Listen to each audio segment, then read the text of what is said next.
नमस्कार, स्वागत है आपका। आप देख रहे हैं जलवा सुपरहिट और आपके साथ मैं हूं श्वेताब शक्ति। इन दिनों अमेज़न प्राइम पर फैमिली मैन का सीक्वल फैमिली मैन 2 टेलीकास्ट किया जा रहा है। और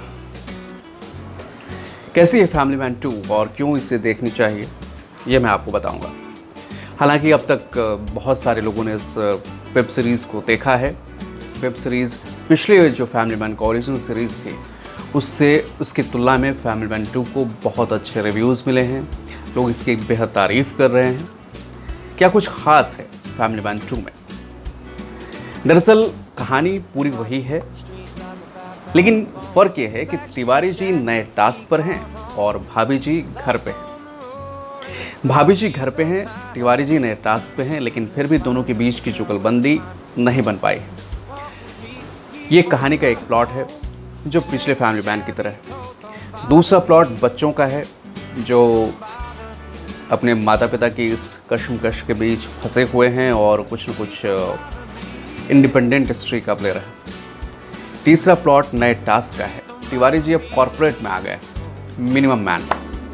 अब कॉर्पोरेट में आने के बाद जो टास्क में काम करते हैं और वो कॉर्पोरेट के नए टास्क में आने के बाद उनका मन तो लग नहीं रहा। अब वो के बहाने तलाश रहे हैं अपने पुराने टास्क में जाने का, यानी एंटी जो टेररिज्म स्क्वाड है उसकी ओर जाने का। वो बहाने ढूंढते रहते हैं और कॉर्पोरेट वर्ल्ड सिर्फ बहाना था कि ताकि अपने परिवार के साथ वक्त बिता सकें। लेकिन ये जो नया टास्क है, ये जो नया प्लॉट है, ये प्लॉट इस बार काफ़ी बेहतर है पुराने गैस जो लीक का प्लॉट था उससे। कहानी कुछ इस तरह बुनी गई है कि वो इस बार हम श्रीलंका में जो एलटीटी का जो वो उदय था और एलटीटी का जो संघर्ष था तमिल और सिंहलियों के बीच, श्रीलंका सरकार के बीच, तो वो कैरेक्टर इस बार बुना गया है और टास्क की जिम्मेदारी है कि वो इंडियन प्राइम मिनिस्टर की उस एलटीटी से रक्षा करे और उसे बचाए।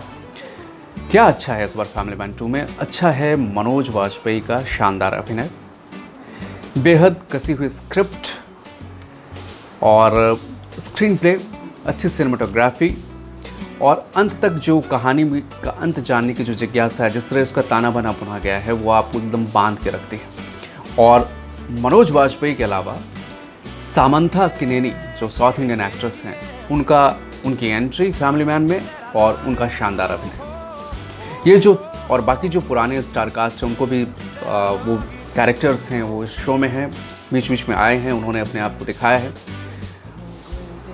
किरदारों का जो चयन है जो अपने रोल के हिसाब से है, जिस रोल के चाहे वो साउथ इंडियन एक्टर्स हैं जिनको कि चाहे प्रभाकरन के रोल से इंस्पायर हो, चाहे टास्क फोर्स में जो वहाँ के गुरिल्ला वॉर किस तरह किया जाता था उसके जो कैरेक्टर्स हैं, उसका मुकेश छाबड़ा ने बहुत अच्छे से कैरेक्टर्स को चूज़ किया है। किरदार का चयन बिल्कुल सटीक है, उनका अभिनय जानदार है, कहानी कसी हुई है, आप इसे अंत तक छोड़ना नहीं चाहते। और जब शुरुआत होती है तो लगता है कि कहीं आपने सबटाइटल तो चेंज नहीं हो गया, क्योंकि साउथ इंडियन डायलॉग्स हैं जिनके सबटाइटल्स हिंदी में आते हैं।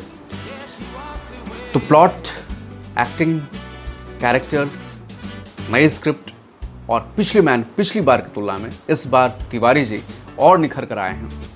उनकी फैमिली में किस तरह उनके काम का असर पड़ता है, यही ताना बाना इस बार फैमिली मैन 2 में है। सामंथा किनेनी जिन्होंने राजी का किरदार निभाया है, उनकी स्किल्स, उनका काम और जो रोल जिस तरह का था उस पर उन्होंने बेहद जानदार तरीके से उसे निभाया है। शरद केलकर थोड़ी सी भूमिका है अरविंद की जो इसमें आए हैं। और मनोज वाजपेयी के 2 सीन्स आपको याद रह जाएंगे। एक सीन जब वो कॉर्पोरेट जॉब छोड़ते हैं और अपने सीईओ के सामने किस तरह पीटते हुए जॉब छोड़ते हैं, ये सीन उनकी एक्टिंग को दिखाती है। और दूसरा सीन जब एक किरदार की मौत होती है और उसके बाद वो अपने घर फ़ोन करते हैं, तो उनका जो कहने का तरीका था वो उनकी एक्टिंग स्किल को बयां करता है। तो ज़रूर देखिए, अगर आपने अब तक नहीं देखी है फैमिली मैन 2 तो ज़रूर देखें, देखने लायक है और बार बार देखने लायक है। धन्यवाद।